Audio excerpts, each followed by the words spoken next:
So hello everyone, welcome platform of Unacademy and welcome to the session of the how you can join BARC without qualifying the BARC written interview जिसका result अभी कल declare हुआ। आज के session लेने का एक मेरा मेन मोटो ये है कि जितने भी लोगों का कल अभी बार का रिजल्ट डिक्लेयर हुआ है, जो लोग भी सिलेक्ट हुए हैं, तो सबसे पहले तो उनको बहुत ढेर सारी बधाइयाँ बेटा, ढेर सारा आशीर्वाद, और ऐसे ही आप जो है ना आगे बढ़ते रहो और नई जो ऊंचाइयों को ना छूते रहो। लेकिन जिनका अगर बार का रिजल्ट कल अगर अच्छा नहीं आया है, जो लोग भी अगर इंटरव्यू के लिए अगर शॉर्टलिस्ट नहीं हुए हैं, तो वो एक्चुअली में क्या करें? क्या आपके पास और कोई मौका हो सकता है जहाँ से आप बार ज्वाइन कर सकें? तो एक हिंट तो आपको पहले मिल चुकी है, जिस पर मैं सेशन आपको दे चुका हूँ, ठीक है ना। तो चलिए आज ज़रा बात ये करने वाले हैं कि एक्चुअली अगर आपने बार का अगर रिटन क्वालिफाई जो नहीं कर पाए हैं साइंटिस्ट की पोस्ट के लिए, डीजीएफएस प्रोग्राम के लिए अगर आप अपना रिटन क्वालिफाई नहीं कर पाए हैं, ठीक है, इंटरव्यू के लिए अगर आप शॉर्टलिस्ट अगर नहीं हो पाए हैं, तो आपके पास अभी ऐसे बहुत सारे मौके हैं जहाँ पर आप अभी भी बार ज्वाइन कर सकते हैं। अगर आपका अल्टीमेट मोटो अगर बार ज्वाइन करना है तो आपके पास बहुत सारे ऐसे चांसेस मिलेंगे। एंड सेकेंड थिंग आपके पास में ये है कि अभी बार का रिजल्ट डिक्लेयर हो जाने के बाद जो लोग शॉर्टलिस्ट हो चुके हैं, तो उनको नेक्स्ट जो है ना प्लान क्या करना है, बिकॉज ये जो आने वाला महीना है, इस महीने में आपके पास इतने सारे कंफ्यूजन्स होंगे, इतना ज़्यादा बिजी रहने वाले हैं कि आपको समझ में नहीं आएगा मैं करूँ तो करूँ क्या।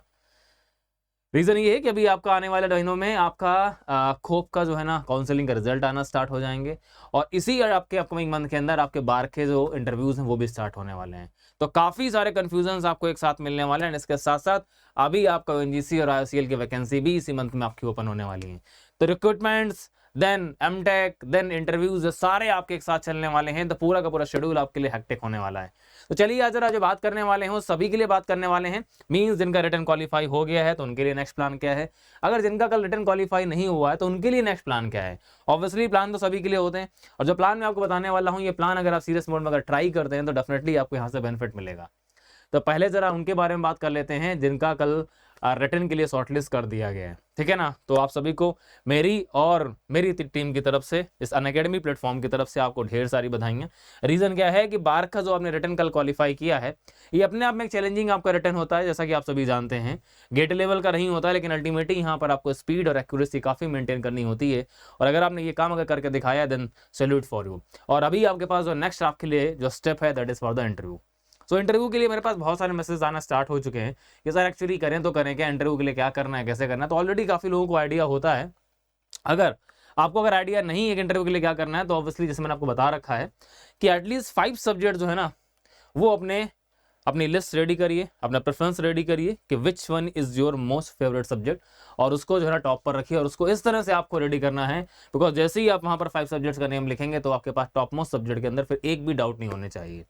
First thing. सेकंड थिंग आपके पास में ये आती है कि सर उसके लिए बुक कौन सी फॉलो अप करनी है। तो एक चीज सिंपली याद रखिएगा कि कोई भी आप कितनी बुक्स फॉलो कर लीजिए, अल्टीमेटली आपका जो कॉन्सेप्ट है वो आपने जो अभी तक पढ़ रखा है वहीं से आपके सारे के सारे कॉन्सेप्ट कनेक्ट होंगे। बुक के अंदर कुछ नया तो मिलने वाला नहीं है ना। तो आपको प्रिपरेशन करनी कैसी है, तो जितने भी लोग बार का इंटरव्यू देने के लिए शॉर्टलिस्ट हुए हैं वो सभी लोग अपने अंदर सिर्फ एक चीज लेकर के आ जाएं, जो मैं आपको न्यू क्वालिटी आज बता रहा हूं। वो क्वालिटी सिर्फ इतनी है कि जब भी आप गेट का क्वेश्चन लगाते थे तो गेट का क्वेश्चन जब आप लगाते थे वहां जब क्वेश्चन वहां पर फ्रेम होता था, सपोज मान लीजिए फ्लूइड मैकेनिक्स की अगर मैं बात कर रहा हूं तो पर्टिकुलरली किसी पाइप के अंदर कोई अगर आपका फ्लूइड अगर फ्लो कर रहा है तो फ्लूइड अगर फ्लो करने के दौरान वहां पर जो प्रेशर ड्रॉप मिलता है, प्रेशर ड्रॉप के रीजंस क्या होते हैं, और प्रेशर ड्रॉप अगर मेजर करना है तो प्रेशर ड्रॉप मेजर करने के क्या क्या हमारे पास मेथड है। क्वेश्चन जैसे आपका गेट एग्जाम में फ्रेम किया जाता है line by line, step by step, उस चीज को आप फील करना स्टार्ट करिए। लाइक अगर हीट एक्सचेंजर की अगर बात की जाती है तो हमारे पास अगर कोई भी अगर आपका डबल पाइप या फिर आपका या फिर सेलन ट्यूब अगर हीट एक्सचेंजर अगर है तो वहां पर हमारा सेल साइड में हॉट फ्लूइड और ट्यूब साइड में अगर कोल्ड फ्लूइड फ्लो कर रहा है तो वहां पर ये सोचिए कि वहां प्रोफाइल कैसे बनेगी। तो जो क्वेश्चंस आप गेट के लिए करते थे ना, तो उनके अंदर बस सिर्फ एक क्रिटिकल थिंकिंग लेकर के आ जाइए कि वही गेट का क्वेश्चन जो आप लगाते थे उन्हीं पीवाईक्यूज को दोबारा उठाइए और वहां पर ये सोचिए कि एक्चुअली इस क्वेश्चन में वो इंटरव्यू में कैसे पूछ सकते हैं। तो केस आपको वैसे ही देते हैं कि सपोज मान लीजिए पहले डबल पाइप एक्सचेंज बनाइए या सेलन ट्यूब एक्सचेंज बनाइए, ठीक है, यहाँ पर सेल साइड में कोल्ड फ्लूइड है, ट्यूब साइड में हॉट फ्लूइड है, पहले बताओ जरा यहाँ पर प्रोफाइल कैसा आएगा। प्रोफाइल अगर आपने बना दिया देन आपसे पूछेंगे कि एक्चुअली यहाँ पर टेम्परेचर प्रोफाइल कैसा आएगा, अच्छा ठीक है यहाँ पर वेलोसिटी प्रोफाइल कैसा आएगा, उसी आपको पाइप में सब कुछ बनाना है सेम पर्टिकुलर चीज के अंदर। तो ये एबिलिटी अपने अंदर डिस्कस करिए, सीआरई में हो चाहे मास में हो चाहे एफएम हो चाहे हीट हो चाहे थर्मो हो चाहे आईपीसी हो, यही आपके 5 सब्जेक्ट बड़े सब्जेक्ट है और यही आप चूज करेंगे। तो अपने अंदर वो गेट के क्वेश्चंस पढ़ करके अपने अंदर क्रिटिकल थिंकिंग एबिलिटी लेकर के आइए, कुछ अलग करने की जरूरत नहीं पड़ेगी। आपके सारे क्वेश्चन जो वहां पर पूछे जाएंगे उनके आंसर खुद निकालने की क्षमता आपके अंदर आ जाएगी। एंड इसके साथ साथ हम आपके लिए लेकर के आ रहे हैं बार्क का मॉक इंटरव्यू सीरीज, जो कि आपका मई के फर्स्ट वीक में स्टार्ट हो जाएगी। उसको अगर आपने ज्वाइन कर लिया तो उसके बाद कोई भी इंटरव्यू अगर आप फेस करने जाते हैं, बिकॉज जितने लोगों का बार्क में निकला है काफी इनमें से ऐसे होंगे जो टॉप रैंकर्स होंगे जिनको पीएसयू कॉल भी आएगा। इसका जिनका भी बार्क निकला है तो उनको भी एनपीएसएल भी डील करना है। तो एक आपका ये बार का इंटरव्यू एक ऐसा इंटरव्यू है जो कि 1 घंटे 45 मिनट 50 मिनट अगर चलेगा तो यहां से आपको बाकी इंटरव्यूज के सारे कॉन्सेप्ट क्लियर हो जाएंगे, कुछ अलग से करने की जरूरत नहीं है। तो वही बोलते ना, एक सादे सब सदे सब सादे सब जाए। तो आपके पास अगर बार का प्रिपरेशन आपने अगर किया है, आपने गेट का प्रिपरेशन अगर किया है तो आपके सारे रिटर्न निकलना स्टार्ट हो जाते हैं। अगर आपने बार के इंटरव्यू प्रिपरेशन अगर किया है तो आपके सारे इंटरव्यूज निकलना स्टार्ट हो जाते हैं। बिकॉज इससे लंबा इंटरव्यू केमिकल इंजीनियरिंग के अंदर कोई लेने वाला नहीं है, ठीक है ना। तो ये इंटरव्यू का प्रिपरेशन अगर आप कर लेते हैं तो यहाँ से आपके बाकी सारे इंटरव्यूज क्लियर होना स्टार्ट हो जाएंगे। तो अब इसके लिए आप फोकस हो जाइए। मॉक इंटरव्यू सीरीज हम स्टार्ट करेंगे तो वहां पर आप लोग अपने इंटरेस्ट के हिसाब से ज्वाइन कर सकते हैं। ज्यादा मॉक टेस्ट हम लोग लेंगे नहीं, मॉक इंटरव्यूज नहीं लेंगे, तो सेलेक्टेड कैंडिडेट्स के लिए लेंगे, लेकिन वहां से काफी कुछ आपको सीखने का मौका मिलेगा। लास्ट ईयर भी बच्चों को बहुत हेल्प मिली थी और इस बार भी आपको डेफिनेटली हेल्प मिलने वाली है। यहाँ तक साथ दिया, आगे भी साथ देंगे। एंड सेकेंड थिंग अब ये आती है कि जितने भी लोगों का रिटन क्वालिफाई नहीं हुआ है तो उनके पास सबसे बड़ी जो अपॉर्चुनिटी है वो है डिपार्टमेंट ऑफ एटॉमिक एनर्जी की निकली हुई जो 20 पोस्ट आपके लिए निकली हैं केमिकल इंजीनियरिंग के अंदर में, जो साइंटिस्ट, ठीक है ना, सी की जो पोस्ट आपके निकली हैं। तो अब इसके अंदर में आपको सीधे पता है कि वहां पर डायरेक्ट इंटरव्यूज होंगे। अगर नंबर ऑफ एप्लीकेशन फॉर्म अगर ज्यादा होते हैं तो वो रिटन भी कर सकते हैं। तो सर ये रिटन की प्रिपरेशन कहां से करेंगे अगर रिटन लेंगे तो उसके लिए फिर कौन सी बुक फॉलो करेंगे सर? ओपी गुप्ता या राम प्रसाद? अल्टीमेटली घूम फिर करके आप इन दो बुक्स में आते हैं। आपको पता है कि कोई भी बुक के अंदर अगर आप कंटेंट देखने जाएंगे तो सारे के सारे क्वेश्चंस आपको जनरली क्या है, एक आइडिया दे सकते हैं, लेकिन अल्टीमेटली अगर आपने कॉन्सेप्ट अगर पकड़ लिया, ठीक है ना, तो उस कॉन्सेप्ट से पता नहीं कितने सारे क्वेश्चंस आपके सॉल्व हो जाएंगे।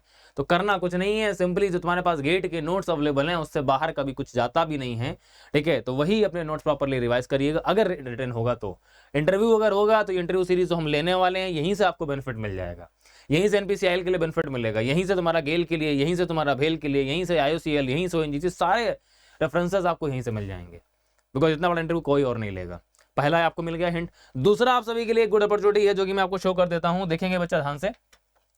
बार के अंदर में अगर आपने बीटेक कर लिया, ठीक है ना, समहाउ अगर आप एक अच्छी रैंक लेकर के आ गए, अच्छी रैंक का मतलब आप आईआईटी पहुंच गए, आपका बार का रिटर्न नहीं निकला, आप बार में सिलेक्ट नहीं हो पाए, जैसे कि अभी कल रिजल्ट निकला, तो आपके पास क्या ऑप्शन है? एक ऑप्शन तो ये अभी वाला दिख रहा है, डिपार्टमेंट ऑफ एटॉमिक एनर्जी वाला। ये हर साल तो ओपन नहीं होता है, ये साल हमारे पास ओपन हो रहा है। लेकिन इसके बाद कैसे कर सकते हैं? आपने एमटेक कर लिया, ठीक है ना, एमटेक करने के बाद इंडिया के रिनाउंड बार के डिपार्टमेंट ऑफ एटॉमिक एनर्जी के जो इंस्टीट्यूट्स हैं वहां से आपके पास पीएचडी करने का ऑप्शन होता है। आप पीएचडी वहां से करने जाते हैं तो वहां से सीधे आपके पास में क्या है, आज रिसर्च स्कॉलर के फॉर्म में फिर किसी पर्टिकुलरली क्या है रिसर्च इंस्टीट्यूट को जो है ना आप ज्वाइन कर सकते हैं। ये सारे बेनिफिट्स आपको मिल जाते हैं। तो अभी बार्क ने जो रिलीज किया है that is admissions for the DDFS 2023, ठीक है ना, तो ये हमारा आपका पर्टिकुलरली क्या है, ये होमी भाभा नेशनल इंस्टीट्यूट के अंदर में आपके पास में पीएचडी करने का मौका मिल रहा है, ठीक है ना, that is the body of the department of atomic energy, ठीक है ना। अब इसके बारे में जरा बातचीत करना स्टार्ट करते हैं। तो ये जनरली हमारे पास जो इंस्टीट्यूट है, जिसको फॉर्मली हम लोग जो प्रोग्राम हमारे पास है that is DAE, doctoral fellowship scheme. DDFS का जो पूरा नाम है that is department of atomic energy doctoral fellowship scheme. इसके अंदर आपको PhD करने का मौका मिला और इसके अंदर आपके पास में सिर्फ जो क्वालिफिकेशन चाहिए, ठीक है, मतलब आपका सपना अभी भी पूरा हो सकता है, अभी भी आपके पास चांसेस रहेंगे, ठीक है ना। तो आपके पास में पहली बात तो है कि आपके पास एमटेक का डिग्री होना चाहिए। मतलब जो लोग एमटेक कर लेते हैं, कहीं से भी आपने एमटेक कर लिया हो, IT से किया हो, कहीं से भी किया हो, अल्टीमेटली आपके पास एमटेक का डिग्री होना चाहिए। ये उनके लिए, बिकॉज PhD करने के लिए एमटेक का डिग्री, ठीक है ना। आपका डायरेक्ट PhD भी होता है लेकिन उसके नॉर्म्स अलग होते हैं, वो IT डायरेक्टली कराता है, ये करा रहा है आपका बार्क, ठीक है। तो यहाँ पर आपके पास में क्या है, the nuclear power programme of the department of atomic energy are unique for these institution. तो जितने भी न्यूक्लियर प्रोग्राम्स आपके नए, जितने भी रिएक्टर सेटअप हो रहे हैं, आप सभी को पता है कि हमारे पास न्यूक्लियर एनर्जी के फील्ड में इंडिया हमारा डे बाय डे बहुत ही तेजी से ग्रो कर रहा है। तो हमारे पास इतने सारे प्रोजेक्ट्स हैं, इतने सारे साइट्स हैं, इतने सारे ऑपरेशंस आने वाले हैं कि हमारे पास बहुत सारे क्या हैं, रिसर्च स्कॉलर्स की भी नीड होने वाली है, ठीक है ना। तो इसलिए हमारे पास ये आपका DDFS प्रोग्राम जो है ना, PhD प्रोग्राम, ये चलता रहता है। अब यहाँ पर सबसे बड़ी बात ये है कि ये फेलोशिप प्रोग्राम है, फेलोशिप प्रोग्राम है। यहाँ पर आपको 60,000 रुपीज, ठीक है ना। आपके पास में क्या है, द 5 ईयर्स का प्रोग्राम आपका PhD का, 60,000 रुपीज पर मंथ जो है ना, वो आपको क्या मिलेगा, फेलोशिप मिलेगी। और 40,000 रुपीज वन टाइम जो है ना, वो आपको एनुअल मिलेगा, वन टाइम 40,000 रुपीज आपको जो है ना, वो आपको कंटीजेंसी ग्रांट भी मिलेगा, ठीक है। एंड इसके साथ साथ में मेडिकल बेनिफिट्स आपको मिलते हैं, जैसे कि किसी एम्प्लॉय को मिलते हैं बार के अंदर, तो मेडिकल बेनिफिट्स भी आपको मिलेंगे। अगर आप गर्ल हैं, अगर आप लेडी हैं, तो वहां पर आपको मैटरनिटी लीव भी मिलती है। ये सारे बेनिफिट्स आपको इसके अंदर मिल जाते हैं, ठीक है। एंड इसके साथ साथ में हॉस्टल फैसिलिटी एकोमोडेशन जो है ना, वो भी आपको दी जाती है, ठीक है ना। और 100% है, मैंडेटरी है हॉस्टल फैसिलिटी। अगर आपका बार्क अगर जो है ना, अगर अरेंज नहीं कर पाएगा हॉस्टल फैसिलिटी, तो वो आपको उसका जो है ना रेंट अलाउंस भी देगा, HRA भी देगा, हाउस रेंट अलाउंस भी आपको देगा, ठीक है ना। अल्टीमेटली क्या है, आपका रहना जो है ना, वो HRA आपको दे रहा है, हॉस्टल फैसिलिटी आपको दे रहा है, HRA आपको मिलेगा। और इसके साथ साथ आपके पास में क्या है, फेलोशिप आपको मिल रही है, और आराम से जो है ना आप अपना PhD जो है ना, वो बार्क के अंदर जाके कर सकते हैं, ठीक है ना। तो that is the best thing. और सेकेंडरी अगर बात करते हैं एलिजिबिलिटी क्राइटेरिया की, तो आपके पास में एमटेक प्रोग्राम का डिग्री होना चाहिए। कौन कौन सी ब्रांचेस एलिजिबल हैं, दैट इज केमिकल पहले नंबर पर है, computer, electrical, electronics, instrumentation, mechanical, metallurgical materials, nuclear engineering. इनसे अगर आपके पास में अगर एमटेक का डिग्री अगर है, तो आराम से जो है ना आप जाकर के यहाँ ज्वाइन कर सकते हैं। In addition to this the student should have 60% marks in BTech also. BTech में भी आपके 60% मार्क्स होने चाहिए, ठीक है ना।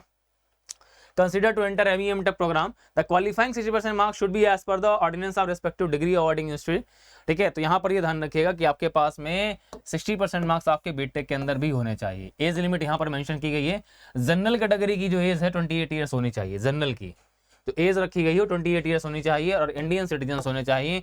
सिलेक्शन का जो प्रोसीजर रखा गया है, सिलेक्शन का पूरा प्रोसीजर जो है ना, वो रिटन देन इंटरव्यू बेसिस पर है। अब इसको ध्यान सुनिएगा, आप अगर रिटर्न देने जाते हैं, तो रिटर्न में आपके पास में क्या है, सिंपली एक आपका नॉर्मली 50 क्वेश्चंस का क्वेश्चन पेपर होगा, जो कि ऑब्जेक्टिव टाइप होगा, और क्वेश्चन पेपर आपका होगा OMR बेस्ड, ठीक है ना। मतलब कि ऑब्जेक्टिव होगा लेकिन ऑनलाइन नहीं होगा, ये ऑफलाइन एग्जाम होगा आपका, OMR बेस्ड आपका होगा। 50 क्वेश्चंस का टेक्निकल क्वेश्चंस होगा, और देन उसके बाद में पूरा का पूरा जो हमारे पास में क्या है, जो सिलेक्शन हमारे पास होगा, वो हमारे पास इंटरव्यू बेसिस पर होगा। साफ साफ लिखा है, candidates will be shortlisted for selection interview based on performance in the screening test. Screening test आप रिटर्न देंगे, देन आपका इंटरव्यू के लिए शॉर्टलिस्ट किया जाएगा। और यहाँ पर ध्यान रखिएगा कि जो भी आप रिटर्न दे करके आने वाले हैं, तो स्क्रीनिंग एग्जाम का 50% वेटेज होगा, और 50% वेटेज आपका MEM टेक प्रोग्राम का होगा। जो स्क्रीनिंग आपका इंटरव्यू के लिए शॉर्टलिस्ट किए जाएंगे, तो उसमें सिर्फ रिटर्न का वेटेज 50% है, 50% वेटेज आपका किसका है, एमटेक प्रोग्राम का रहने वाला है। इस तरह से आपको इंटरव्यू के लिए शॉर्टलिस्ट किया जाएगा, ठीक है ना। और जो सिलेबस आपका रखा गया रिटर्न के लिए, वो सिंपली आपका BBTech का सिलेबस है। समझ जाइए यहाँ से, BBTech का सिलेबस मतलब हो गया गेट का सिलेबस। तो कुल मिलाकर के अगर आप गेट के साथ मूव करते हैं, तो आपका सारे एग्जाम्स क्लियर होने की कैपेबिलिटी आपके अंदर आ जाती है, ठीक है। तो BBTech का ही रिटर्न का सिलेबस आपको मिलेगा। Then the final selection will be based on performance in the interview only. जो फाइनल सिलेक्शन आपका होगा ना, फाइनल सिलेक्शन, वो सिर्फ इंटरव्यू बेसिस पर होगा। मतलब इंटरव्यू के शॉर्टलिस्टिंग के लिए एमटेक का परसेंटेज और रिटर्न का परसेंटेज लिया जाएगा। एक बार इंटरव्यू में अगर आप पहुंच गए, जैसे बार्क में अभी आप करते हैं, तो फिर आपका सिलेक्शन सिर्फ इंटरव्यू बेसिस पर होगा। और इंटरव्यू के अंदर आपको क्या करना होगा, एक अपना रिसर्च, जो भी इंटरेस्ट टॉपिक है, उस रिसर्च पर्टिकुलर टॉपिक पर आपको 10 मिनट्स का प्रेजेंटेशन बना के ले जाना पड़ेगा, ठीक है ना। वो इंटरव्यू में आपको एक्सप्लेन करना पड़ेगा, और वहीं से आपसे क्वेश्चन पूछे जाएंगे। आज सच आपसे कोई बहुत बड़ा टेक्निकल क्वेश्चन नहीं पूछे जाने वाले, जो भी आप प्रेजेंटेशन बना के ले जाएंगे, जो भी आपका रिसर्च अगर टॉपिक है, फिर जैसे आपका रिसर्च अगर एरिया जिसमें आप इंटरेस्टेड अगर हैं या फिर आपने किया है एमटेक अगर, तो वहां से आपको ले जाना है और वहीं से क्वेश्चंस आपसे पूछाएंगे। रिसर्च इंटरेस्टिंग, ठीक है ना, जो भी रिसर्च इंटरेस्ट आपका है वहां पर आपको इंटरव्यू के लिए लेके जाना है। और जो लोग भी बाहर से जाने वाले हैं उनको थर्ड एसी का जो है ना अलाउंस भी मिलने वाला है। थर्ड एसी ट्रेन फेयर भी आपको दिया जाएगा जितने भी लोग जो है ना आउट स्टेशन कैंडिडेट्स होंगे। ठीक है, अप्लाई करने के लिए DDFS के साइट हमारे पास बार्क, ठीक है ना, phdsexam.com पर जाकर के आपको अप्लाई करना है। और एप्लीकेशन हमारे 26 अप्रैल से, मतलब कल से स्टार्ट हो चुके हैं और 18 मई तक चलने वाले हैं। ठीक है ना। और स्क्रीनिंग टेस्ट जो आपका होगा, ये स्क्रीनिंग टेस्ट आपका लगभग जून में होने वाला है। OMR बेस्ड आपका टेस्ट होगा। देखिए बेटा, pen paper based OMR sheet based आपका टेस्ट होगा। यहाँ पर 50 क्वेश्चंस आपको मिलेंगे ऑब्जेक्टिव टाइप। एक क्वेश्चन 3 मार्क का होगा और वहां पर -1 मार्क का नेगेटिव मार्किंग भी है। 3 मार्क का एक क्वेश्चन होगा और -1 मार्क का नेगेटिव मार्किंग भी है। और 90 मिनट का, 1.5 घंटे का आपका एग्जाम होगा। ये 50 क्वेश्चन 1.5 घंटे में करने हैं आपको और ऑब्जेक्टिव टाइप क्वेश्चन है। ठीक है ना। चलिए जी, और इसके अंदर में जो एलिजिबल ब्रांचेस हैं रिटर्न के लिए, mechanical, chemical, metallurgical, electrical, electronics, instrumentation, computer and nuclear, ये 8 ब्रांचेस से क्वेश्चंस हमारे पास में, क्या मतलब 8 ब्रांचेस का पेपर है ये। केमिकल वालों को केमिकल के क्वेश्चंस मिलेंगे, बाकी ब्रांचेस वालों को अपनी ही ब्रांच के क्वेश्चंस मिलेंगे। ऐसा नहीं सारे ब्रांचेस का मर्ज होकर के आएगा, अपनी ही ब्रांच के क्वेश्चंस आपको मिलेंगे। 50 क्वेश्चंस। कैटेगरी अगर बात कर रहे हैं तो यहाँ पर देखिए ध्यान से बच्चा, जो कैटेगरी की अगर बात कर रहे हैं तो हमारे पास मिनिमम जो एज लिमिट दिया गया है वो जनरल के लिए 28 ईयर्स दिया गया है और फिजिकली चैलेंज के लिए 38 है। ठीक है ना, general category. OBC non criminal के 31 ईयर्स है। एज रिलैक्सेशन वहां पर ऐड कर दिया गया 3 साल का, और 41 ईयर्स है आपका फिजिकली चैलेंज के लिए। SC ST के लिए 33 ईयर्स है और 43 ईयर्स है। फैकल्टी इन इंजीनियरिंग कॉलेजेस, जो इंजीनियरिंग कॉलेज के फैकल्टी हैं, सोचिए उनको भी मौका मिल रहा है। ठीक है ना। तो अगर आपको कोई अगर टीचर, असिस्टेंट प्रोफेसर अगर हो तो उनको बता सकते हैं कि PhD अगर उन्होंने ना किया हो तो जो फैकल्टी है इंजीनियरिंग कॉलेज के, उनकी एज लिमिट दी गई है 40 साल। ठीक है ना। और फिजिकली अगर चलेंगे तो 50 साल, उनको भी मौका मिल रहा है यहाँ पर। ठीक है ना। That's the best part. अब यहाँ पर अगर बात करते हैं तो हमारे पर्टिकुलरली क्या है कि SBNI के अंदर में, ठीक है ना, जो 11 कॉन्स्टिट्यूएंट इंस्टीट्यूशंस हैं SBNI के अंदर में, तो वो हमारे पास में क्या है, दैट इज पहला है Bhabha atomic research centre bark के अंदर आपको मिलेगा PhD का मौका, या फिर IGC या Indira Gandhi centre for atomic research के अंदर आपको मिलेगा। मतलब कि जितने भी कैंडिडेट सेलेक्ट होंगे वो इन पर्टिकुलर इंस्टीट्यूशंस में डिवाइड किए जाएंगे। ठीक है। Institute for plasma research IPR के अंदर आपको मिलेगा। वेरिएबल एनर्जी साइक्लोट्रॉन सेंटर, ठीक है ना, वैक कोलकाता के अंदर। इन 4 पर्टिकुलर सेंटर्स के अंदर जो है ना आपको डिवाइड किया जाने वाला है। और यहाँ से ध्यान रखिएगा कि जितने भी अपकमिंग न्यूक्लियर प्रोग्राम्स आपके हैं तो वहाँ पर डिपार्टमेंट ऑफ एटॉमिक एनर्जी के अंदर में ऐसे बहुत सारे कंसिडरेबल स्कोप आपको मिलते रहेंगे, पोटेंशियल्स आपको आगे मिलते रहेंगे, जिससे कि आपको इन फ्यूचर में जो है ना एक स्पेशलाइजेशन एरिया के अंदर आपको नेशन को सर्व करने का मौका मिल सके। तो अगर आपने बाई चांस अभी अगर आपने मौका अगर छोड़ दिया है तो ये मौका आपके पास अभी भी अवेलेबल है। बार्क से नेशन को सर्व करने का, रिसर्च करने का मौका आपके पास अभी भी है। ठीक है ना। और वहां पर आपको पैसा भी मिल रहा है। सेकंड ये है कि 26 तारीख से आपका एप्लीकेशन पोर्टल लॉन्च हो चुका है और 18 मई तक चलने वाला है। 3 मई के आसपास जो है ना आपका, 3 जून के आसपास सॉरी, आपका जो है ना इसके बाद आपका एडमिट कार्ड रिलीज कर दिए जाएंगे। 18 जून अभी इन्होंने टेंटेटिव डेट रखी है। बहुत तेजी से काम चलेगा, देखिए ध्यान से। 18 जून इन्होंने टेंटेटिव डेट रखी है और जो रिजल्ट शॉर्टलिस्टिंग जो आपका है वो डिक्लेरेशन होगा 23 जून को, और जो इंटरव्यूज आपके होंगे वो 6 जुलाई को आपको होने वाले हैं। और डिक्लेरेशन ऑफ लिस्ट जो फाइनली आपका रिजल्ट जो आएगा, फाइनल रिजल्ट, वो आएगा 14 जुलाई को। मतलब अप्रैल फिनिश हो रहा है, मई जून जुलाई तक आते आते आपका 2.5 महीने के अंदर सारा रिक्रूटमेंट प्रोसेस फिनिश। ठीक है ना। ये जो है ना आपको मिलने वाला है। और एग्जामिनेशन के लिए ऑफलाइन सेंटर आपके जो बनाए गए हैं, तो आपके जो भी आपका सिटी के आसपास सेंटर है, स्टेट के आसपास देख सकते हैं, अहमदाबाद, भोपाल, भुवनेश्वर, पटना, चेन्नई, दिल्ली, NCR, कोलकाता, हैदराबाद, लखनऊ, मुंबई, नागपुर और त्रिवेंद्रपुरम, ये 12 आपके ऑफलाइन सेंटर्स होंगे। इन 12 सिटीज में ऑफलाइन सेंटर्स होंगे और यहाँ पर जो है ना जाकर के आप ऑफलाइन एग्जाम देने वाले हैं। तो ये आप सभी के लिए एक बेस्ट प्लान है जिसको आप जो है ना मूव कर सकते हैं। और आपने अगर बाई चांस अगर बार्क ज्वाइन करने का सपना रखा है तो सपना आपका अभी भी अधूरा नहीं है, अभी भी पूरा कर सकते हैं। तो एक चीज बोली जाती है कि जहाँ चाह है वहां पर राह है। अगर आपने ठान रखा है तो कितनी बार आप जो है ना, कितनी बार आप गिर लें, लेकिन उठकर अगर आप क्या है, गिरने के बाद अगर आप उठना अगर स्टार्ट नहीं करना चाहते तो फिर आपके लिए सारी चीजें जो है इम्पॉसिबल हो जाएंगी। ठीक है ना। गिरिए फिर उठिए, गिरिए फिर उठिए, गिरिए फिर उठिए। अब पता है ना कि गिरकर उठने वाले को ही बाजीगर कहते हैं, हारकर जीतने वाले को नहीं, गिरकर उठने वाले को। ठीक है ना। बिकॉज अगर आप उठे नहीं तो जीतने का हौसला आपके अंदर आएगा ही नहीं। तो अभी भी आपके पास मौका है। तो अगर आपका रिटर्न क्वालिफाई नहीं हुआ कोई दिक्कत नहीं है, ऐसे बहुत सारे चांस आपको मिलेंगे। आपके पास पहला मौका तो DAE का है ना, डिपार्टमेंट ऑफ एटॉमिक एनर्जी का। अगर आपने अगर उसको भी अगर कन्वर्ट नहीं करना चाहते हैं तो फिर आपके पास अगला मौका जो है ना वो आप एमटेक अगर प्रोग्राम कहीं से ज्वाइन कर लेते हैं, फिर अगला मौका आपको जो मिलेगा वो आपको मिलेगा कि आप बार के अंदर से जा करके क्या कर सकते हैं, अपनी पीएचडी कर सकते हैं। ठीक है ना। तो जितने भी एमटेक के स्टूडेंट्स हैं ना, उनके लिए इन्फॉर्मेशन था। जो अगर बीटेक वाले हैं तो उनको इन्फॉर्मेशन था, जिनको भी इंटरव्यू देना है बार का उनके लिए इन्फॉर्मेशन था। और सबसे अल्टीमेट चीज़, जैसा कि मैं हमेशा बोलता हूँ, एक चीज़ को अल्टीमेट गोल बना लीजिए, उसके बाद कोई भी गोल सेट करने की जरूरत नहीं है, दैट इज गेट।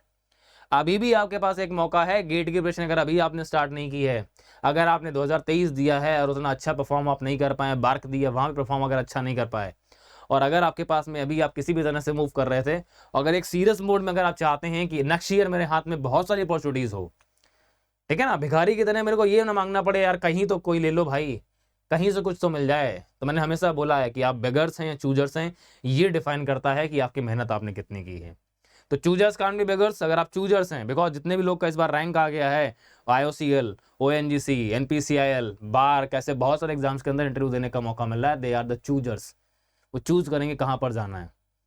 लेकिन आपका अगर रैंक अगर नहीं आया तो आप भीख मांग रहे हैं कि एक्चुअली मेरे को यार कहीं तो मौका मिल जाए भाई, मेरा पैसा बर्बाद हो गया 1 साल का, ठीक है, टाइम बर्बाद हो गया मेरा 1 साल का। तो अल्टीमेटली हर चीज़ डिपेंड करती है कि आपने कितना क्यूरियसली जो है ना चीज़ों को समझा है और कितना सीरियसली आपने मेहनत की है।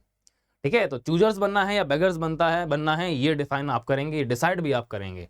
तो डिसीजन अगर आपका है तो डिसीजन एक ऐसा लेना है जहां से फिर आपको दोबारा मुड़ के ना देखना पड़े। इस बार जितने भी लोगों का भी ONGC का रिजल्ट आया, वहां पर सारे हमारे बच्चे जितने टॉप रैंकर्स उनका सिलेक्शन ONGC में भी हो गया। अब वो IOCL छोड़ के ONGC जा रहे हैं। ये होती है ना, इसको बोलते हैं मेहनत। IOCL आराम से जॉब कर रहे हैं 6 महीने से, अभी ONGC जा रहे हैं वो हायर पैकेज पे।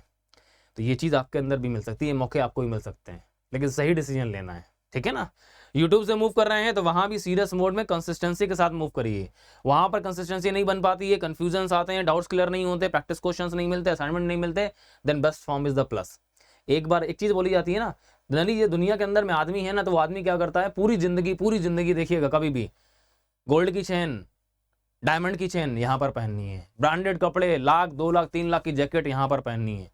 मतलब जितना भी आप खर्च कर रहे हो सारा इस गर्दन से नीचे के हिस्से पे खर्च कर रहे हो।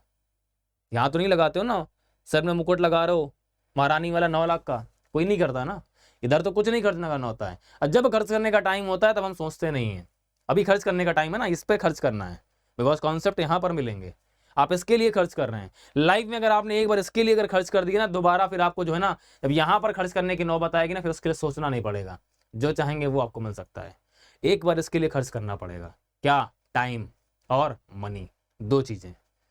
टाइम आपको स्पेंड करना पड़ेगा, अगर आप प्लस से मूव कर रहे हैं तो मनी स्पेंड कर रहे हैं, अगर आप यूट्यूब से मूव कर रहे हैं तो वहां पर क्या करना है, आपको मनी तो आपकी बच जा रही है, लेकिन टाइम आपको अपना बहुत ज़्यादा देना पड़ेगा।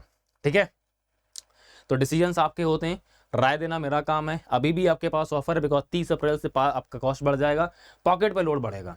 ठीक है, और पैसा पे करेंगे आपके माँ बाप।